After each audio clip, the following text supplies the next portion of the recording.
In this WrestleTalk news, the real reason Karrion Kross returned on SmackDown, Bayley says some WWE women need to work less selfishly. Pete's review of SmackDown and more. Subscribe and enable notifications to always on for daily wrestling news videos.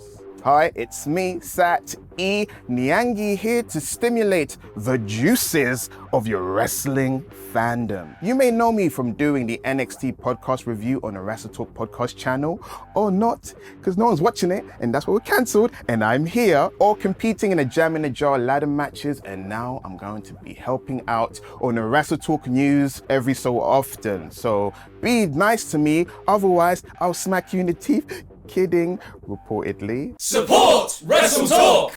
So, the end of last night's episode of SmackDown was definitely an exciting one, with the feud between Drew McIntyre and Roman Reigns finally kicking into gear now, with SummerSlam is now behind us, and with the huge return of Karrion Kross to the WWE, this time accompanied by Scarlett. Trying to get things right. For those keeping count, by the way, there's 2 wrestlers from Pete's 10 in his list of wrestlers Triple H could rehire. Go watch it now to see if the other 8 come back too. See, Pete's on the road there. I got you. I see where you're going, mate. When Kross returned on the episode, he shedded his Wish.com sexy shredder costume and was right back to the NXT version of the character with his music, presentation, catchphrase, the hourglass, and even an addition of hair. He can actually grow hair.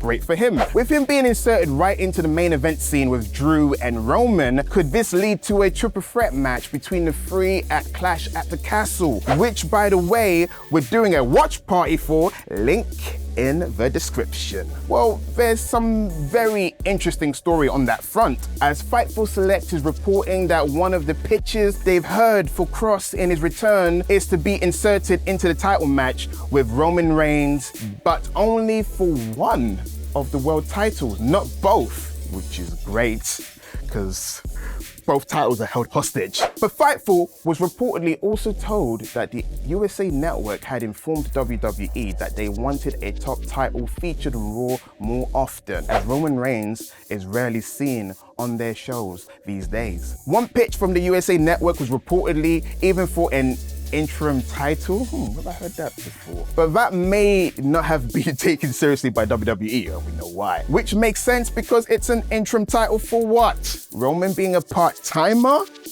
Did they win the title and be part-timers too? So what do you think? Triple threat match at Clash at the Castle, first 4 for the WWE Championship, second for the Universal. Who'd win what belt? Yes, belt. I don't think that's gonna be in a ban list soon. Belt! Bayley's return at SummerSlam was the main talk of the wrestling world after SummerSlam, as she was joined by Io Sky and the returning Dakota Kai. Flows beautifully.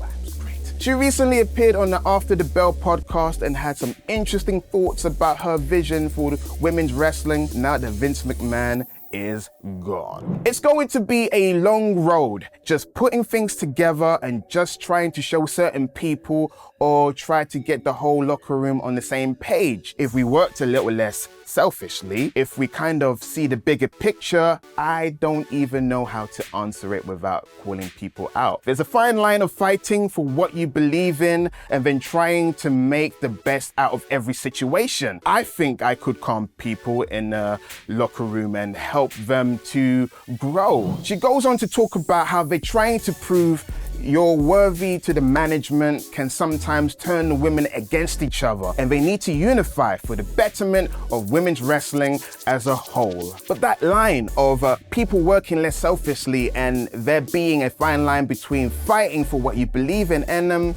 trying to make the best of every situation, does that seem like a call out of Sasha Banks and Naomi? Is she saying that if she were around in May, she could have calmed them down and made them stick around? Let me know what you think in the comments. And now thank you for being nice about me in the comments, like I know you have been. Now a hot tag to Pete.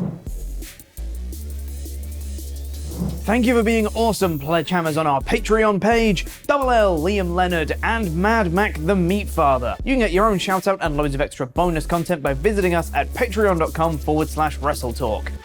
Hot tag received, Sat. Here's my review of SmackDown in about 5 minutes. The show began with a 5-minute recap package of SummerSlam, which is fair enough. You need to get people up to speed who may not have tuned in for the premium live event, and it sets people up for the rest of the show, as it means you've done all the recapping you need to do and can get on with the rest of the show, right? So the next segment was, I'm not joking, a 5-minute recap of Pat McAfee kicking Happy Corbin in the balls. It was funny at first. McAfee had the screen to draw on like they do in football plays, but this dragged on for way too long. Corbin backstage was unhappy about this, and Ricochet called him out, which led to Ricochet beating Corbin after being distracted by Pat McAfee. Is this the start of a slow Ricochet push?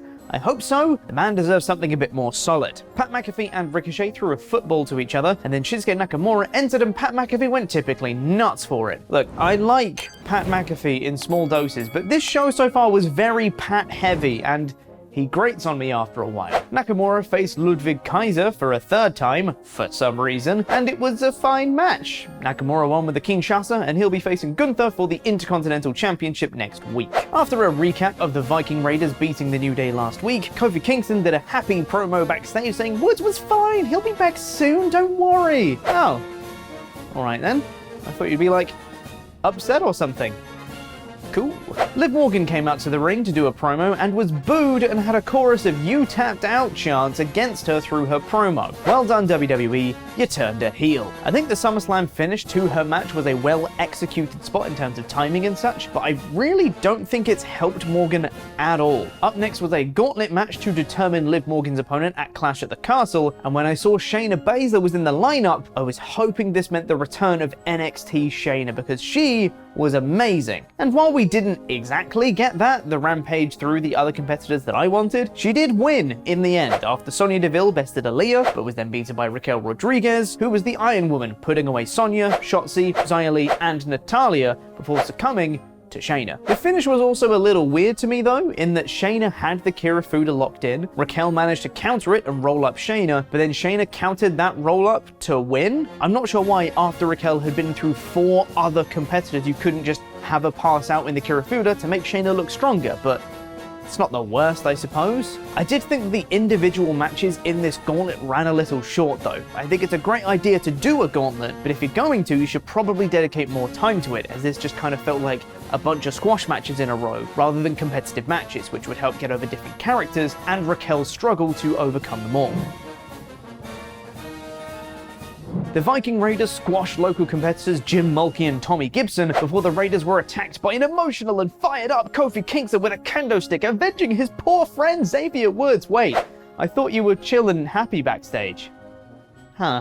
I think this segment would have been received better had he not done the promo earlier. Regardless, this then led right into a match between Kingston and Eric, which was more of a showcase for Eric than anything else, showing off some new and great-looking moves in his arsenal. It was a pretty physical bout, and Kingston got the win in the end with a roll-up, which makes sense as he's a better singles wrestler as a former WWE champion than the tag specialist. The commentary team announced that starting on Monday, the women's tag team title tournament will be starting up. Now that Triple H is in charge, they remembered about them. Throughout the show, Sami Zayn was attempting to enter Roman Reigns' locker room, but the Usos kept stopping him, until finally Jay snapped at him, saying that Reigns is a 2-time champ, the Usos are 4-time champs, and Sami has got nothing, so he better shape up, or they're going to force him to take that Bloodline t-shirt off soon. This is fun, good stuff. Excited to see where this goes. And the final segment was Roman Reigns cutting a promo, which was interrupted by Drew McIntyre, but before Drew could get in the ring, we saw the return of Karrion Kross, but not old main roster Kross, please no, but NXT Karrion Kross with Scarlett, the music, the entrance, the hourglass, the tick-tock, and Scarlett placed the hourglass in the ring as Roman's time as champion ticked down after Kross had attacked Drew McIntyre. This was a great way to end the show. A bit of excitement, drama, a cool return, a nice beatdown, and I genuinely think Kross has a good shot of beating Roman Reigns, even if it is just for the one belt, as Sat mentioned in his news. Someone seeming like a legitimate threat to Reigns is so refreshing, and now we have 2 of them in McIntyre and Kross. I'm all for this story, and although NXT Karrion Kross might have rubbed some people the wrong way, I think he's a perfect fit for the main roster, and I'm excited to see what he's going to do. Overall, this show was good, I'd say. Nothing super spectacular, barring the main event segment, but there were some small changes for the future that I think are good omens, like Ricochet winning, Shayna Baszler winning, the Women's Tag Title Tournament starting up. These are all the small changes I've been expecting and wanting to see, and I think when we get a few months down the line, these small changes will add up to a very different product. I still have my grievances with the show, and there were some things I didn't like, but this week's show was a very solid high 3 out of 5. There's no Rampage review today, as Tempest is still in Canada until next week, and I can't watch both SmackDown and Rampage in time for this video, but here's a spoiler. I haven't seen it yet, but it was probably fine. Maybe it was even good. Find out later today, as myself and Sat E. Niangi will be reviewing both shows on the WrestleTalk podcast channel. Now, as Sat mentioned before, check out my 10 former WWE stars Triple H could rehire. I've got 2 of them right already, 8 to go. If there's one thing Triple H is known for in creative, it's his extensive tenure in NXT, where he forged relationships with an awful lot of talent in that time. Talent that have gone on to speak incredibly highly of him, even those who have since left WWE, or more likely, been released from the company. It's not just his creative drive and booking that fans have been appreciative of, but his relationship with the wrestlers and his care of them.